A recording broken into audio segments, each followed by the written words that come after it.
नमस्कार साथियों, स्वागत है आपका अपने YouTube channel yes study bye Bhanu sir पर। साथियों, आशा है आप सब लोग अच्छे होंगे। साथियों, जैसा कि हमने शुरू करी थी राजस्थान के इतिहास को रोमांचक बनाकर पढ़ाने की सीरीज, कहानी के रूप में राजस्थान इतिहास को हमने शुरू करी थी। सीरीज कहानी के रूप में हम पढ़ाएंगे राजस्थान जीके को, जिसमें आपने लास्ट कहानी में आपने देखा पृथ्वीराज चौहान और संयोगिता की प्रेम कहानी। तो साथियों, आज उसी सीरीज के तहत लेके आए हैं हम दूसरी कक्षा, और इसी कक्षा में हम पढ़ने वाले हैं साथियों राजस्थान का वह किला जिसकी हम कहानी सुनने पर शरीर के रोंगटे खड़े हो जाते हैं, शरीर भयभीत हो जाता है। तो हम पढ़ने वाले हैं साथियों राजस्थान का कोई एक ऐसा किला। तो साथियों, हम देखो, जैसे कि आपको थंबनेल में नजर आया होगा कि हम देखा होगा ऊंटाला का युद्ध के बारे में साथियों आज हम पढ़ने वाले हैं। ये युद्ध आमने सामने साथियों नहीं हुआ, लेकिन फिर भी इतना भयभीत कर देने वाला युद्ध है जो कहानी में आज आपको सुनाने वाला हूँ। साथियों, बात करें ऊंटाला के किले की, तो सबसे पहले ऊंटाला का जो किला है साथियों, ये साथियों अभी वर्तमान में स्थित है वल्लभनगर, एक जगह पड़ती है उदयपुर के अंदर, और उदयपुर के अंदर स्थित है। तो ध्यान रखें, आज वर्तमान में ऊंटाला का नाम बदलकर वल्लभनगर भी कर दिया गया है। साथियों, बात करेंगे कि हल्दी घाटी का युद्ध महाराणा प्रताप सुने लिखेंगे बाद में।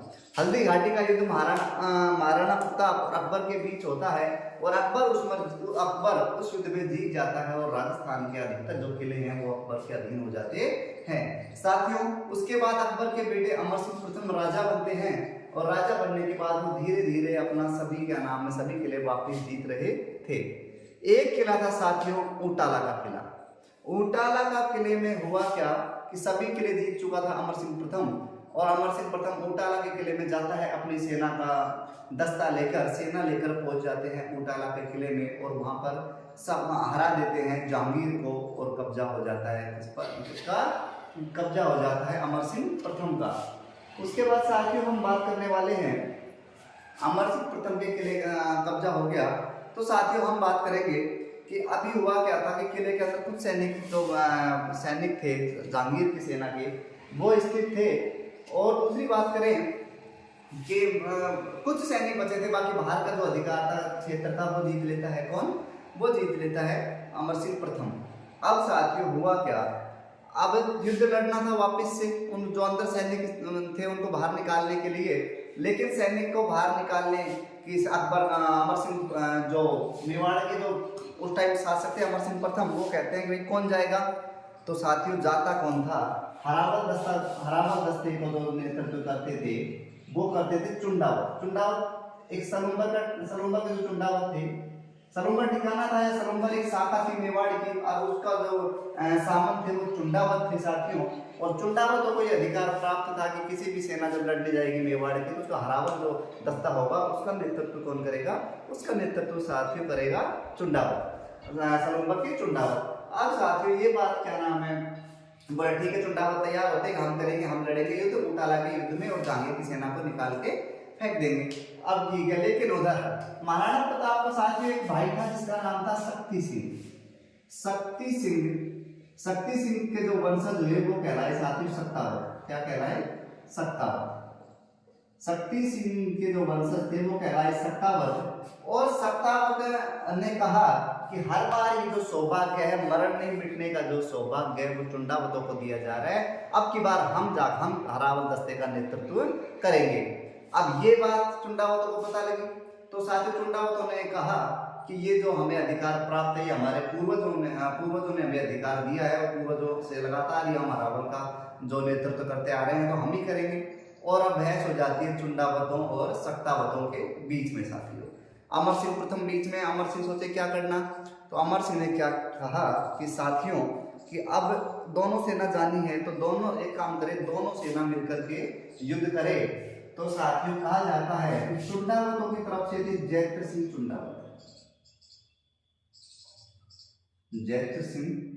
चुंडावत, और उधर जो सत्तावत थे, सत्तावतों की तरफ से थे इनकी तरफ से थे बल्लू सत्तावत। ध्यान रखें, सत्तावतों का जो प्रमुख था बल्लू सत्तावत, और इधर जैत्र सिंह चुंडावतों को नेतृत्व कर रहे थे। तो अमर सिंह प्रथम इनको कह देते हैं कि अमर सिंह जी की जाओ दोनों जाकर के युद्ध लड़ो। तो कहा जाता है कि जयद्रथ सिंह चुंडावत है, इनकी सेना दीवार तोड़कर अंदर घुसेगी किले में और बल्लू सक्तावत की सेना गेट से जाएगी।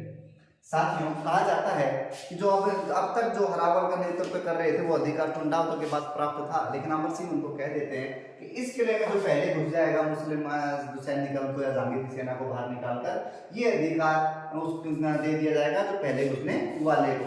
अब एक साइड बल्लू सक्तावत, एक साइड जयद्रथ सिंह चुंडावत, दोनों राजपूत शासक जाते हैं किले पर और जयद्रथ सिंह चुंडावत पीछे से घुसते हैं किले में, पीछे से घुसने की कोशिश करते हैं और बल्लू सक्तावत गेट की तरफ से घुसने की कोशिश करते हैं। जो किले में पहले घुस जाएगा साथियों, जो किले में पहले घुस जाएगा उसको हरावल का नेतृत्व करने का अधिकार प्राप्त हो जाएगा। अब साथियों देखिए कि राजपूत के राजस्थान के ऐसे राजपूत योद्धा हुए हैं जिन्होंने खून को पानी से भी सस्ता कर दिया साथियों।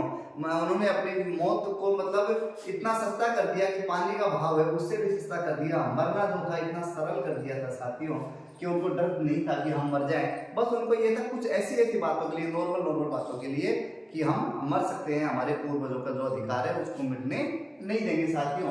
तो जयद्रथ सिंह चुंडावत और बल्लू सक्तावत है उसकी सेना पहुंच जाती है साथियों उटाला के किले पर और युद्ध करती है। कहा जाता है कि बल्लू सक्तावत की सेना गेट की तरफ से जाती है और हम देखें बड़ा सा किले पर गेट लगा था साथियों और गेट में कील लगी हुई थी लोहे की।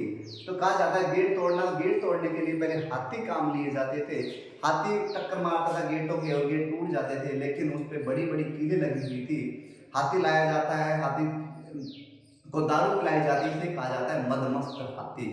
तो हाथी को दारू पिलाई जाती है साथियों और दारू पिलाकर टक्कर मरवाते हैं, लेकिन भगवान जाने कि वो कैसी दारू पिलाई थी। हाथी को एक टक्कर में हाथी का नशा कम हो गया। फिर हाथी को कहा जाता है मार टक्कर, हाथी बोलते थे नहीं भाई बिल्कुल नहीं, टक्कर नहीं मारी जाएगी, बड़ी सूल है। अब इधर बल्लू सक्तावत था, उधर जयद्रथ सिंह चुंडावत। हाथी को फिर टक्कर मरवाई जाती लेकिन गेट नहीं टूटता, तो हाथी मना कर देता है टक्कर मारने से। तो बल्लू सक्तावत कहता है ये बल्लू सक्तावत को क्या अधिकार लेना था, अपनी जान के बलि लगाने में उन्हें कोई झिझक नहीं थी। उन्होंने कहा कि हाथी गेट को टक्कर नहीं मार रहा है, मैं गेट के आगे खड़ा हो जाता और हाथी को बोलो मेरे टक्कर मारे। तो कहा जाता है कि इधर बल्लू सक्तावत गेट के पास सामने खड़ा हो जाता है, हाथी बल्लू सक्तावत को टक्कर मारता है बार और गेट टूटने को हो जाता है। तो साथियों और आखिरकार गेट टूट भी जाता है। और उधर दूसरा ही एक नज़ारा चल रहा था कि जयद्रथ सिंह की सेना दीवार तोड़ रही थी साथियों। दीवार तोड़ते टाइम उनको पता लगा कि बल्लू सक्तावत की सेना गेट तोड़ने वाली है। तो साथियों वहाँ का नज़ारा देखिए, इधर बल्लू सक्तावत उनकी लो में झूल जाता है और उधर जयद्रथ सिंह चुंडावत अपना अधिकार नहीं खोना चाहते थे। उनको पता था कि पूर्वजों को दिया हुआ अधिकार हम खो देंगे तो मैं उनको जाकर क्या जवाब दूंगा। तो साथियों वो कहता है साइड में खड़े सैनिक को कि सैनिक तू मेरी गर्दन काट और मेरी गर्दन काट के किले के अंदर फेंक दे।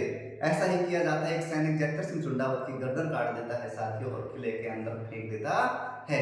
इधर सक्तावत गेट तोड़ चुके थे साथियों और तोड़कर वो अंदर घुस गए थे और खुशियां मना रहे थे कि हम लोग पहले घुस गए हैं किले के अंदर और अब हमें हरावल का नेतृत्व करने का अधिकार मिल गया है। लेकिन साथियों उन्हें क्या पता था साइड में जयद्रथ सिंह चुंडावत की जो गर्दन है वो वहीं गिरी हुई थी।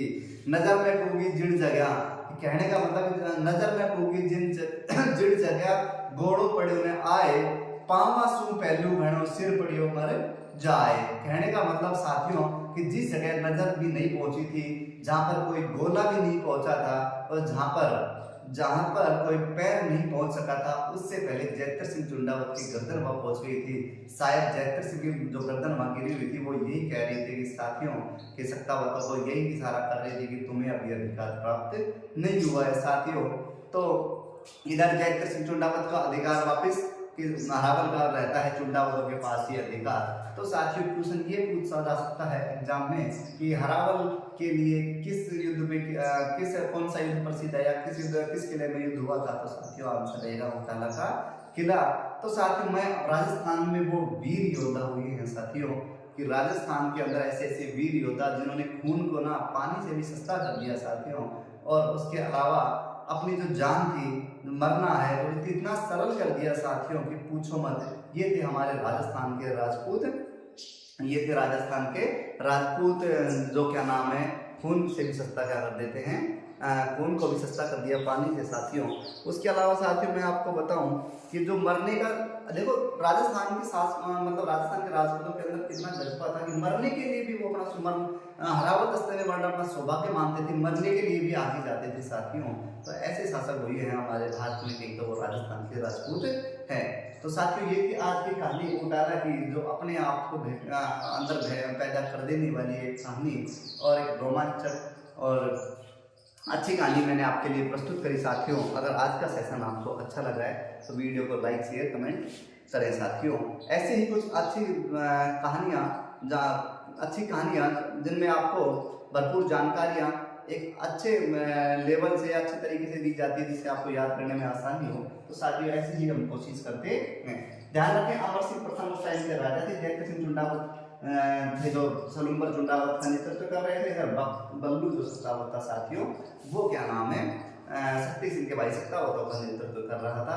और कहा जाता है कि राजपूतों ने युद्ध किसी के सामने नहीं हुआ, मुगलों की छोटी सी सेना थी उसको भगा देते हैं, लेकिन अधिकार हो जाता है साथियों इसका जयकर सिंह जुंडावत के पास ही रहता है। हटाओ का नेतृत्व करने का जो अधिकार था वो जुंडावत के पास से रहता है साथियों। आज के लिए इतना ही, थैंक यू।